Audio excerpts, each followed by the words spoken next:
done is after. Wow, man, I get so excited hearing this song, thinking about this musical masterpiece, and our guest tonight, who truly is at the helm of this masterpiece and making the mark of South Africa and Africa on the global stage. Welcome back. This is TrendingSA on SABC3, and we've been telling you that Lebo M is going to be here, and guys, he's here. He's a composer, a musician, a writer, and as I've said, he's put South Africa on the map through his musical theatre talent. Born Lebo Morake in Soweto, his name has become synonymous with one of the greatest stories of all time, The Lion King. Do you know The Lion King? Yes. It's exquisite. Listen to it. Me too. Please help me welcome Mr. Lebo M.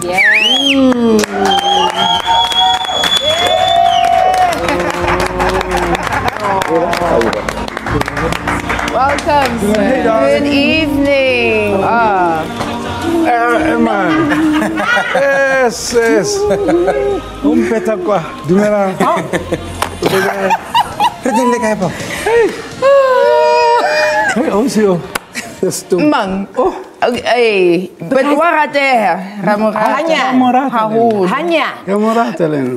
welcome to our show. Thank you. I mean, I'm sure this isn't the most raucous or loud or crazy experience you've had on a television program. This is fun. Over your years. So what is it? It's 21 years of The Lion King. This is the 21st anniversary, I believe. We're entering the 21st year of the Broadway production. Right. We did 20 years last year. Amazing. The most successful Broadway production in history. I mean, when you're preparing a program, when for example, we prepare this program, right? We think about what we'd like to say, the camera angles, the lighting, whatever it is. And you go out and you do your best every night. But I wonder, are you thinking that this is going to be the most prolific stage theatre performance and play of all time? Do you think that? And what's that experience been now, 21 years later? No, I think fortunately for us, this came following the success of the movie. So that kind of question would relate more to the movie, because once the movie blew up, it almost like it's inevitable. Is that so? But ultimately, it's work. But there's no, you know, our way approach it, hey, it's very easy.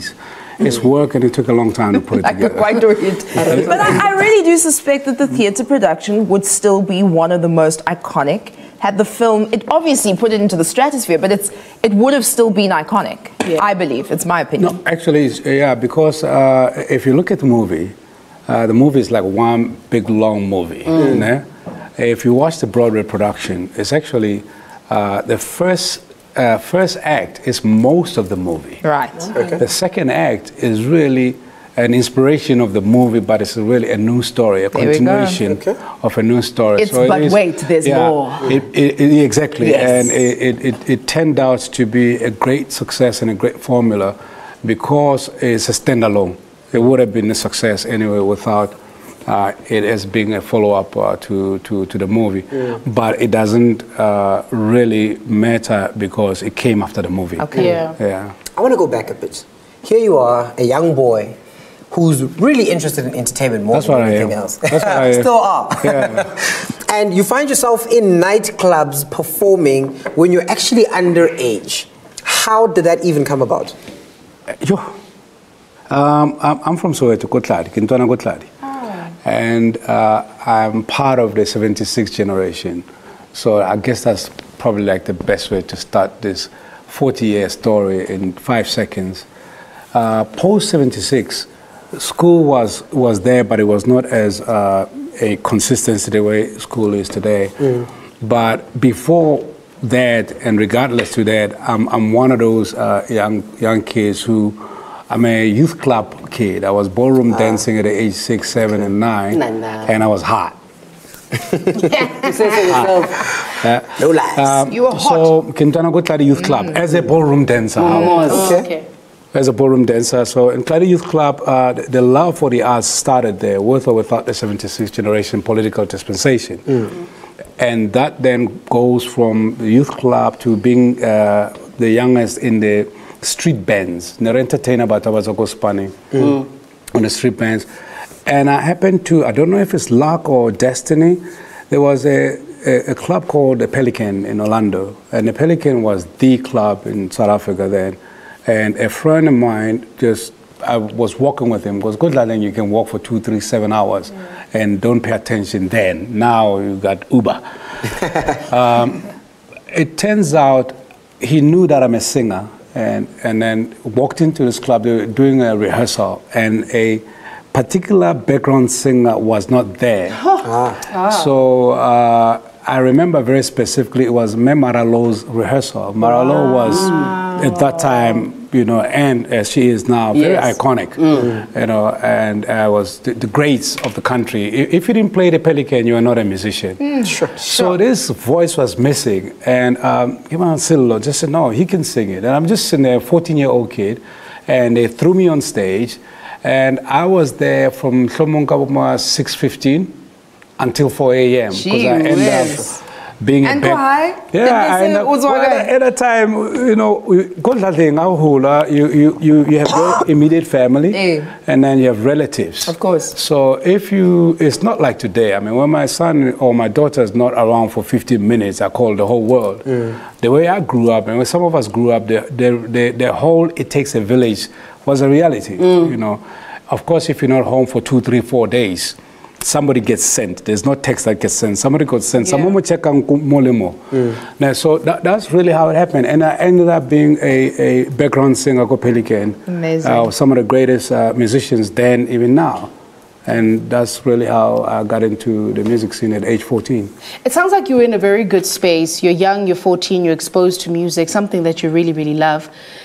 How do you get to Lesotho without a passport, without an ID, end up being a refugee that is shipped off to the US where I guess your actual career began? Tell us a little bit about that. I don't know if it was destiny or not, but some of the realities of how we grew up kick in. We were hustlers, you know, and because one had a natural love for being an entertainer, I was not aware, I was so naive then at age 16 that the Pelican housed some of the revolutionaries of 76. Because after 6, 7 p.m., Majita used to hang out there, and I'm the guy that used to take stage until it was pamphlets. This one time, the Mtate Edgar Hall, who was the DJ at the Pelican, they used to know him as Barry White, got a gig in Lesotho. There was a new club in Lesotho called the Big Apple that opened. And it turns out, I was not aware, some of my friends were leaving for Patka Underground. So no, I just left to go get the next gig because Edgar was there. Long story short, I left Pelican Cabo for Hussein with the guys to go check out. I didn't know there's something called ID, passport, or anything of that sort. Thank you, Majita, to go get the next gig because I know about Edgar Kolesot and another really great friend of mine who was the next youngest musician then, the late Venom Mulefe. I had heard that he was in Lesotho. Not to me, going to Lesotho was like going to Pretoria. I didn't know there's a thing called a different country. Of course, you get there a couple of weeks later, a couple of days later, you learn a reality that you can't go home and you're in exile. And basically from then on, you keep your hustle. That's a short version. I've always loved you. I think you're absolutely incredible and you've always been very, very kind to me. But a lot of things have been written about you because you're such an amazing personality and you're so talented. Now, what I want to know is and you tell me whether it's true or false. And if it's false, I'm calling Nyaniso. Very good to meet you people. You fall in love so many times with Mtasekaya. So the question is, are you going to marry for the 50th time? Yeah. Fall in love so many. How many times have you been married is the question. Have you been married? 3? Yeah, 3. Amanda has been saying you've been married for seven times. I heard that before. Okay, another one? So are you about to embark? I'm looking for the other wives that they're talking about. I've been married 3 times. 3 times? Okay. It's always funnier though also to back. Anyway, you went broke in the US and filed for bankruptcy. Is that true or false? Technical bankruptcy, yeah. Okay. You and Robert Marawa are now sworn enemies. True or false? I read that somewhere and I heard of that. It's the weirdest thing. So that's obviously false. Yeah, false. And then you had boycotted the Naledi Theatre Awards, but now smoked a peace pipe with them, and you were there. It was written about in newspapers. What changed your heart? What happened? That shit is funny. Stop. That's how I Yes. How much time do I have? 2 seconds. I was producing The Lion King, yeah, and my talent, Bosi Lomaka, were all nominated. And I went there to support my talent. I'll make a very long story short.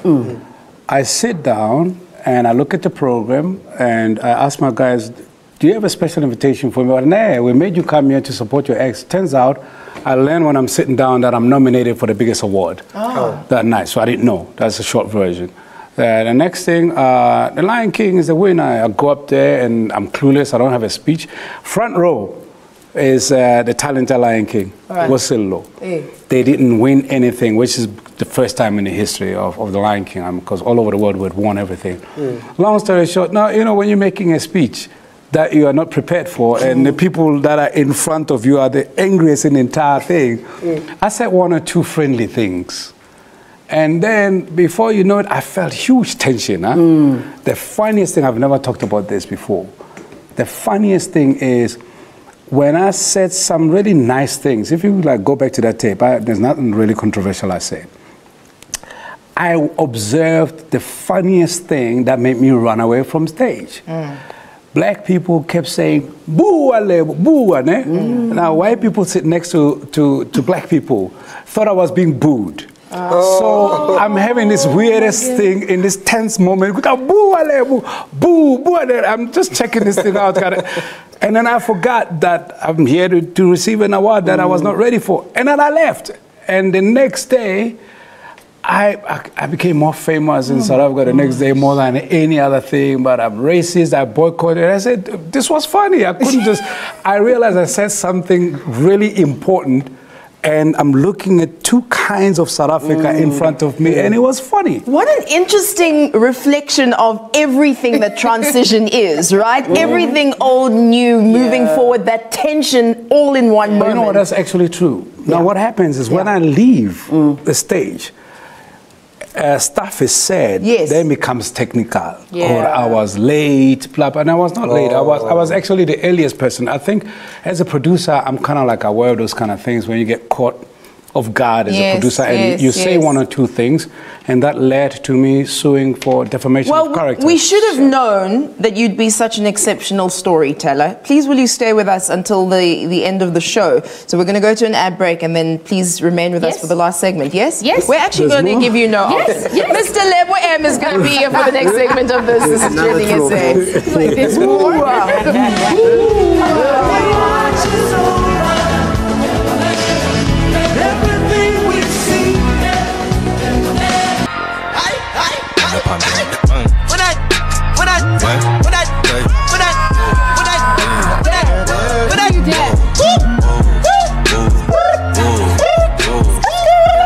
Welcome back. This is TrendingSA on SABC3. We have the legend in studio with us. This is Lebo M, telling stories that you've never told before on television or anywhere. This This needs to be in the trap version of The Lion King. It needs to happen. Remix coming up. Okay, yeah, Lebo. And ke kopa di royalty tsaka le casting le roisang wa bina. So yeah, Swaziland. Tell us about Swaziland, please. There's a lot of really powerful things that happen in South Africa and outside South Africa. I'm invited for the third time to a really powerful historical event. There's a house in Swaziland known as number 43. This is a house when in Exile, when people left South Africa, especially 99.9% of the leadership in this country, there are certain houses outside South Africa, and this is one of them where leadership would meet and mix and mingle and political strategies. So they've turned that into a foundation that sort of recognizes not only the struggle but the various great people that went through that. So are you going to launch it, to open it, to celebrate it? It's been in existence, but this year they're doing something really special. The foundation is in existence. They've acknowledged business, politicians, and all of that. This year they're acknowledging the arts and musicians, people like that. So we see you're very active on social media, so we'll have a look at that as you're acknowledged, and the rest is happening in Swaziland. Thank you very much for being here, Lebo M. What a legend. Thanks everyone for watching. This is TrendingSA on SABC3. We'll catch you again tomorrow. God bless you. Standing ovation. All right, let's do it, Dad. Thank you. Standing ovation. I don't know. Now you're talking. When I'm now, it's on 10. When I'm now, it's on 10. Hey Lorna, hey Lorna, hey Lorna, hey Lorna. That's mine.